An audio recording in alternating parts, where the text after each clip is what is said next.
What is going on, YouTube? It is your boy Trey, back with another video, bro. Before we get into anything, I need y'all to stop what you're doing, like, subscribe, show some love for your brother, bro. Trying to make it out here in the YouTube game, trying to get out the rat race. I appreciate all the love and support on all the Copart videos. We had the one, how to get a Q50 for 10,000 or less. Went crazy. We got another one, how to buy a car smarter at Copart. If you can actually go and look at the car, that was a great video. Go show some love to that. And today I'm going to be telling you guys how to confidently buy any car that you want on Copart. And we're going to hop right into it. I'm going to show you everything. We're literally going to go through the whole process of what I look for when I'm trying to buy a car. So if you appreciate this content, like I said, bro, like, subscribe, show some love. And let's get into it, bro. I'm about to drop y'all down to the iPad. Alright, y'all. So, let's get into it. We're going to be starting off with this 370Z that I have saved on my watch list. And if you want to steal this car from me, go ahead. I don't mind. But, let's hop into the video. I always, it's all about what kind of damage do you want to deal with. I always go with side damage or rear end.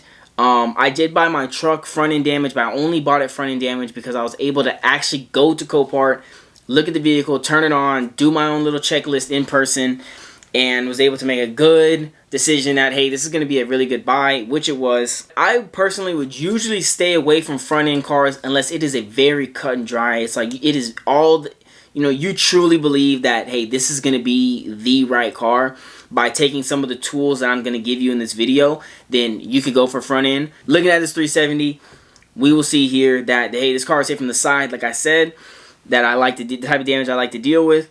And you just want to try to get an understanding of, hey, like, what happened with this car? Why is it here? Try to understand the story. So, and assess the damage. So, looking at it, we see that it looks like the main punch was right here in this area. And that's what kind of pushed this section of the door out. And what ultimately made them total out the car and set off. We have this roof airbag, the seat airbag. Most likely the seat belt is also locked. So these are things that we want to take into consideration because these are parts of the car that we're going to have to replace. So what I would do now after looking at the damage, I would be like, okay, what is my checklist? What do I need to replace? I know I need to replace a door, a fender. The bottom side skirt looks good. Let's keep scrolling. The rest of the car looks good. This is a beautiful car. Quarter panel is not going to have to be replaced. It will have to be pulled out, but not replaced. You can see that pinch down there is what resulted in making the door pop out a little bit. So I know I'm going to have to get some body work done to this quarter panel. My fender is going to have to be replaced. My door is going to have to be replaced. I need a roof airbag. I need a seat airbag. And I need a seat belt. So all very easy stuff to replace. Now, you will have to take this to a body guy because of this corner. This corner right here is probably pushed in the frame a little bit. So, I would just probably include $1,000 for body work, most likely. But these are just some of the numbers that I'll be thinking about for myself at this very moment. So, run and drive. This little green thing right here.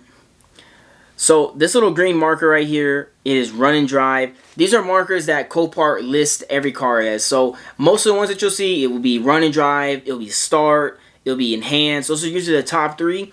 And then you have like flood, and a bunch of different ones, but I only stick with run and drive. Run and drive means that when the car got to Copart, it was able to move forward and backwards on its own power, and which should mean that the engine is good. Like a vehicle, like obviously if it's an older vehicle, 500 something thousand miles, the engine could be knocking technically and it could still move on its own power. But for a vehicle like this, a 2010 41,000 mile 370Z, and you can obviously tell that the damage was from the side right here, then hey, it's a good vehicle, right?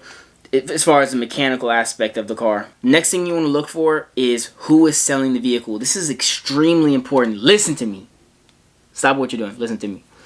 If there's anything you should take away, is that when you're buying a vehicle on Copart, you deal with the damage however you want, but you need to make sure that the car is sold by an insurance company. And it's so important that it's sold by an insurance company because people will actually buy cars and they'll put them on Copart because you can't really tell, what the damage is, yada, yada, yada.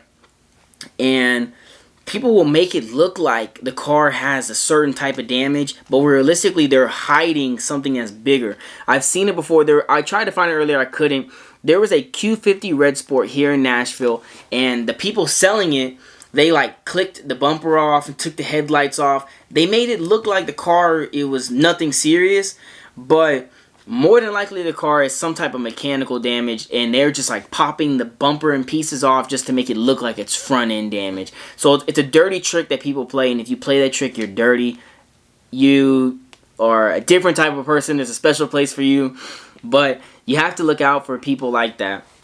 And that's why it's so important just to buy a car that says seller and it has the actual insurance of who is selling the vehicle. If it does not have that, then that means it's a dealership or somebody scamming trying to sell a car, and you do not want to buy a car that is not sold by insurance. So, but in some cases, Copart, it might be sold by insurance, but it's not listed as that on Copart, and in that case, that's where you pull the Carfax and you find out, and I have a link for you to actually pull the Carfax. So we'll continue on.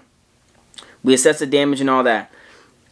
I would now pull the Carfax. Actually, I would copy this VIN number, go to this link will be in the bio, and this link will actually show you, it's for like $5 or $6, and it will give you the full $40 Carfax. So I'm not going to pull the VIN number for this 370, but I will show you a recent car that I was looking at, which was a Q50, and literally gives you the whole $40 Carfax and shows you everything that you want to see. It gives you, number of owners, how much service record, the last reported mileage, all this very important information. You can see regular maintenance that's done to the vehicle, everything. Like, so this Q50 I was looking at, it was in one accident one time. It was minor, so probably just some scrapes. And then it was in a front end accident. Wasn't bad. As you see here, it's in between minor and moderate. It wasn't a bad front end damage. That's why I was willing to buy it. But I didn't get it because I'm a broke boy, apparently. So I would run the VIN number, see that the VIN is good. If the VIN is good, calculate my shipping, all that different stuff, and then just try to do a calculation of how much I'm going to spend for everything once everything is done, right? So looking at this Q50 right here, resale, estimated retail value is going to be usually how much the insurance paid out. So the insurance probably paid this person $21,000, which is realistic because this is a sport model 370Z with 41,000 miles. So I would just say, hey, once this car is a rebuilt title, I'm probably going to be able to resell this car for, let's say, $16,000, right? So let's say I win the vehicle for $7,000 and tack on another $1,000 for fees. That's going to put me at $8,000, and then I have to ship it to my house. Shipping here says $971. I promise you, anything that Copart says for shipping, cut it in half. So that would be another $500. So we were $8,000. Now that's $8,500 just to get it here. That means I paid the bid. I paid my taxes and fees. I paid my shipping costs. The car is here. You're gonna have to pay sales tax if you have that in your state. In Tennessee, we have like a 9% sales tax, I believe. So you'd have to pay sales tax. Let's say what, $8,000. So that's another $800. So we'd be at whatever that number is, because I've lost my math. I was at like 85. So that would be $9,200. And then let's just say, looking at the parts, let's just say another $1,000 for parts. I'm just gonna throw that out there. That'd be $10,200. And then to fix it, we'll throw in another, realistically for that type of damage, I would maybe say like $700, if that.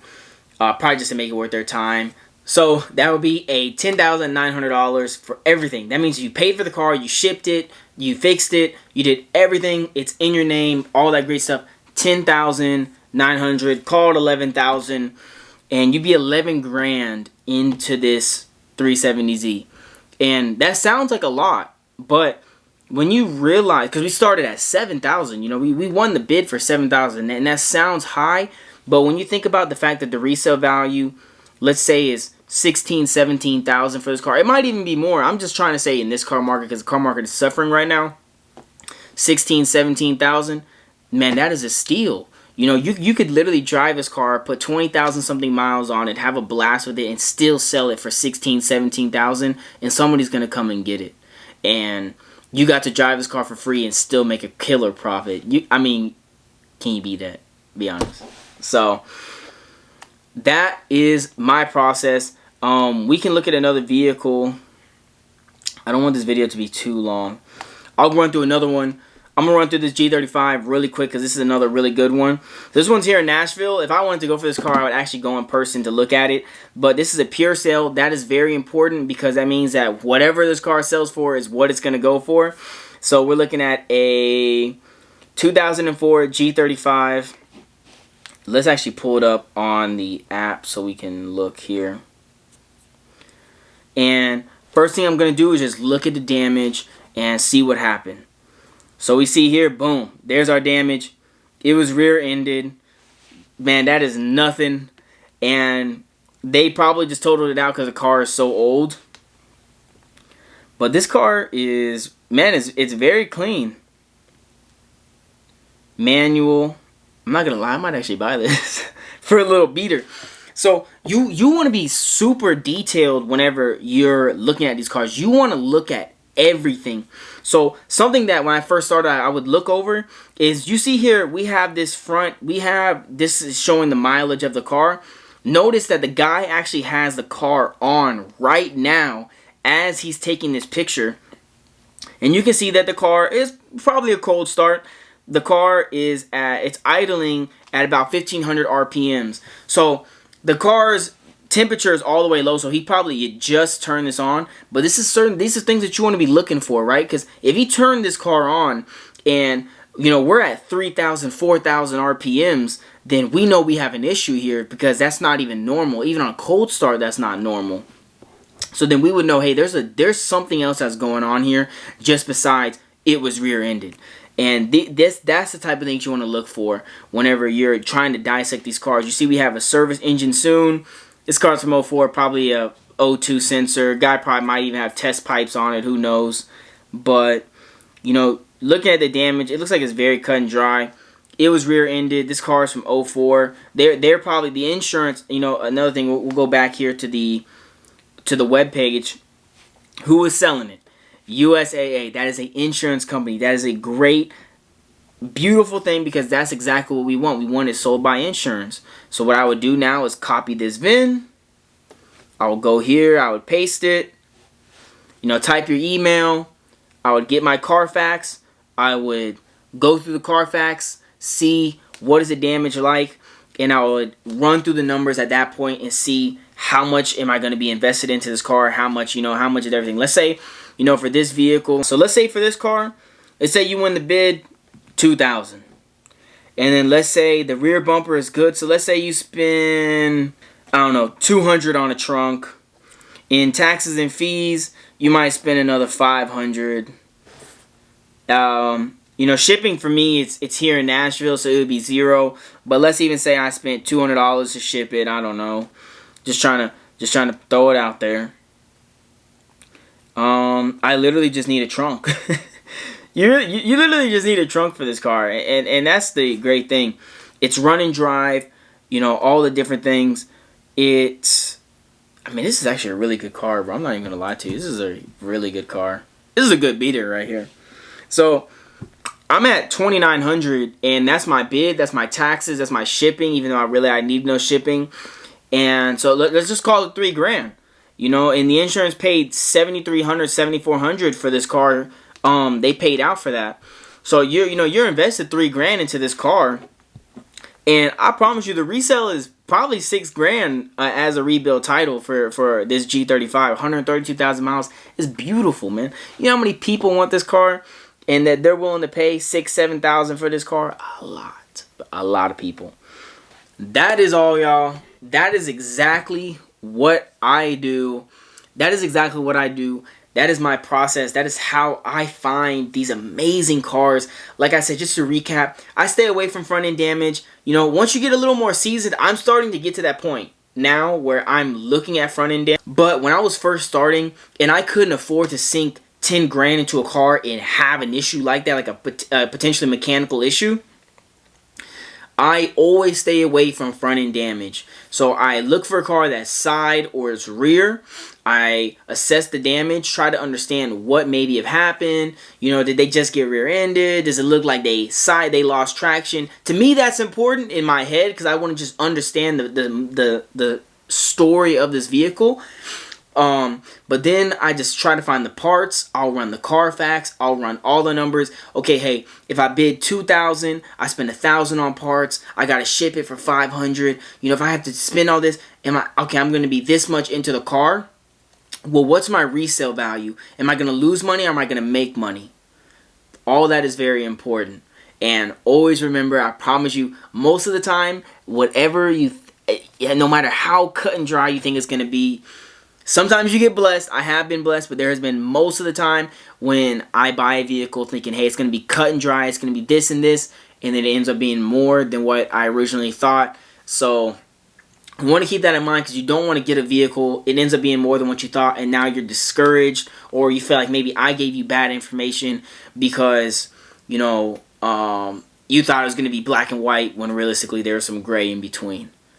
So that is going to be all for today, you guys. Hope you guys loved the video. Hopefully you found it very informational. If you did, like I said, please like, subscribe, comment, all those beautiful things. Everything really helps me out. Tell me what kind of content you guys want to see, want to hear, whatever the case is.